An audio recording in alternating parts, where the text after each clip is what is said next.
तो hello friends, इस video में हम लोग पढ़ने वाले हैं व्युत्क्रम वर्ग का नियम। तो आइए समझते हैं कि ये व्युत्क्रम वर्ग का नियम क्या है और कहाँ पर इसका यूज होता है। तो सबसे पहले समझ लीजिए कि दो कणों के बीच लगने वाला वह बल है जो दोनों कणों के बीच की दूरी के वर्ग के व्युत्क्रमानुपाती होता है। ठीक है, तो ये कहाँ कहाँ यूज होता है। तो आप लोग कूलम्ब्स का नियम पढ़े होंगे। तो कूलम्ब्स के नियम में आधा पार्ट यही है कि दोनों बिंदु आवेशों के बीच की दूरी के वर्ग के व्युत्क्रमानुपाती होता है। और गुरुत्वाकर्षण बल है उसमें भी ये नियम अप्लीकेबल होता है कि मतलब नीचे आर स्क्वायर आ जाता है। तो आप लोग आइडेंटिफिकेशंस के लिए समझ लीजिए कि जहाँ पर भी नीचे आर स्क्वायर आता है तो वो व्युत्क्रम वर्ग का नियम होता है। ठीक है, तो यहाँ पर हम आपको समझाने का प्रयास करेंगे कि हम लोग का दोनों बिंदु आवेश होते हैं, दोनों बिंदु आवेश के बीच के दूरी के वर्ग के व्युत्क्रमानुपाती होता है। अब इसका हाफ पार्ट आप कूलम्ब्स के नियम में पढ़ सकते हैं कि दोनों बिंदु आवेशों के गुणनफल के द्रव्यमानों के गुणनफल के अनुक्रमानुपाती तथा उनके बीच के दूरी के वर्ग के व्युत्क्रमानुपाती होता है। ये कूलम्ब्स का नियम है। और गुरुत्वाकर्षण बल का भी यही सेम नियम है, बस थोड़ा सा चेंजेस है। एक में चार्ज लिया जाता है, दूसरे में पिंड लिए जाते हैं। तो सबसे पहली की पॉइंट्स यहाँ पर है कि यह केंद्रीय बल है। ठीक है, केंद्रीय बल क्या होता है कि वो जो बल होते हैं वो सेंट्रल से जुड़े होते हैं, उनका पाथ जो है लगभग सर्कुलर होता है। जैसे हम लोग एक धागा होता है उसमें कंकड़ बांध कर ऐसे नचाते हैं, घुमाते हैं, तो कंकड़ जो होता है वो हमारे हाथ के चारों तरफ राउंड ऑफ करता है। ठीक है, घूमता रहता है, बट हम लोग जानते हैं कि अगर हम दो धागा छोड़ देंगे तो वो काफ़ी दूर चला जाएगा। तो सेंट्रल फोर्स जो होते हैं ज़्यादातर हम लोग का इसी तरीके से जुड़े होते हैं। कहीं कहीं पर वो धागा हमको दिखाई देता है, जैसे हाथ में धागा नचाते हैं, और कहीं कहीं पर ये बल नहीं दिखाई देता है, जैसे हम लोग का सेंट्रीपिटल फोर्स हो गया जो सेंटर से जुड़ा होता है, बट कोई मतलब जो है प्रूफ नहीं होता है कि वो जुड़ा है। तो सबसे पहली बात है कि यह केंद्रीय बल होता है। ठीक है, दूसरा यह है कि के का मान जो होता है हम लोग दो टाइम्स में लेते हैं। एक के का मान जब हम लोग पॉजिटिव लेते हैं, ठीक है, के को हम लोग धनात्मक लेते हैं, पॉजिटिव लेते हैं। अब के को जब पॉजिटिव लेंगे तब क्या होगा, के को जब पॉजिटिव लेंगे तो इसका जो नेचर होता है वो नेगेटिविटी में आ जाएगा, मतलब प्रतिकर्षणात्मक हो जाएगा।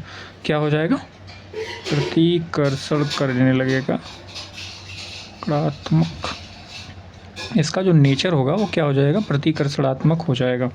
अब के को हम लोग नेगेटिव लेंगे, जब नेगेटिव लेंगे तो क्या हो जाएगा, नेगेटिव में ये आकर्षणात्मक होता है। क्या होता है, आकर्षणात्मक। अभी क्या कहना है कि मतलब हम लोग का ये फार्मूला डायरेक्टली अप्लीकेबल तो नहीं होता है, बिकॉज ये हम लोग का एक पार्ट है, और बट हम लोग ग्रेविटी में इसको अप्लाई करके देखते हैं। ग्रेविटी में क्या होता है कि हम लोग का F is equal to capital G m1 m2 upon में r स्क्वायर होता है। ये हम लोग का क्या है, ग्रेविटी का लॉ है। और ग्रेविटी के लॉ में हम लोग हमेशा नेगेटिव में रखते हैं।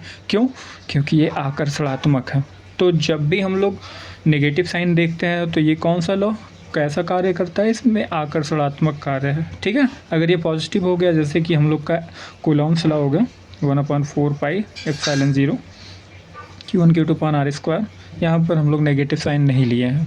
इसका अर्थ ये हो सकता है कि ये आकर्षणात्मक नहीं प्रतिकर्षणात्मक होगा। ठीक है, नेगेटिव में हम लोग क्या कर रहे हैं, आकर्षणात्मक, और पॉजिटिव में क्या कर रहे हैं हम लोग, प्रतिकर्षणात्मक होगा। तो इस तरीके से हम लोग को डायरेक्टली क्वेश्चंस देखकर मतलब जो है पूछा जाता है कि इसका नेचर क्या है। तो नेचर हम लोग का अगर नेगेटिव साइन लगा हो तो आकर्षणात्मक, और अगर पॉजिटिव साइन लगा हो तो प्रतिकर्षणात्मक होता है।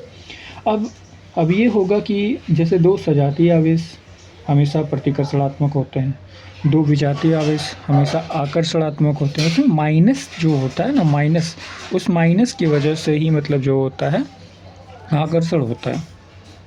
यहाँ पर हम लोग एक टॉपिक सजातीय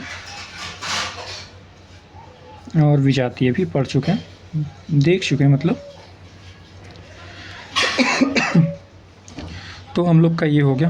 अब हम लोग का ये इन्वर्स स्क्वायर लॉ के अनुसार जो है जब आपका आकर्षणात्मक होगा तो क्या होगा, आकर्षणात्मक में जो हम लोग का उसका इसके मतलब इसके अंतर्गत अगर कोई भी आकर्षणात्मक हो तो कण की जो गति होगी वो वृत्तीय हो जाती है। क्या हो जाती है, वृत्तीय हो जाती है।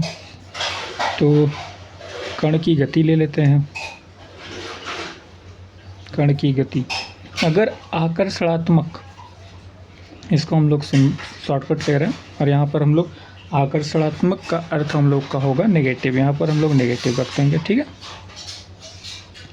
तो ये नेगेटिव कर दिया। अगर हम लोग का नेगेटिव हो गया या फिर आकर्षणात्मक हो गया तो इसका जो पाथ होगा वो वृत्तीय होगा। अगर वृत्तीय ऑप्शन में नहीं है तो दीर्घ वृत्तीय तो ज़रूर होगा, ठीक है। तो यही दो कंडीशन है कि या तो वो वृत्तीय होगा या तो वो दीर्घ वृत्तीय होगा।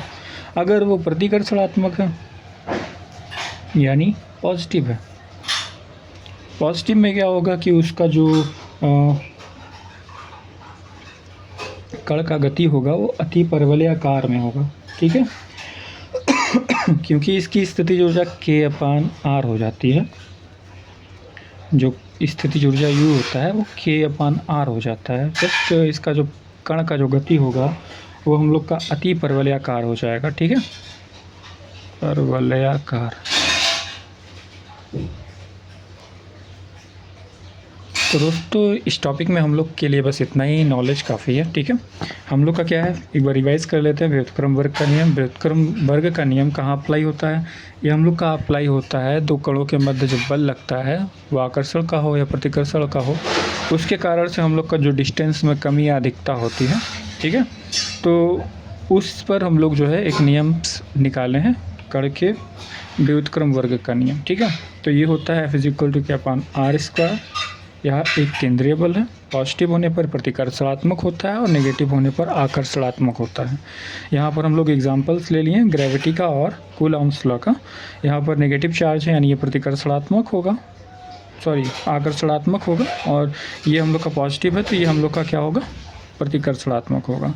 जैसे कि सजातीय और विजातीय, सजातीय में हम लोग के दोनों सेम चार्जेस होते हैं, वहाँ पर नेगेटिव नहीं होता है, इसीलिए वहाँ पर हम लोग का क्या होता है, प्रतिकर्षण।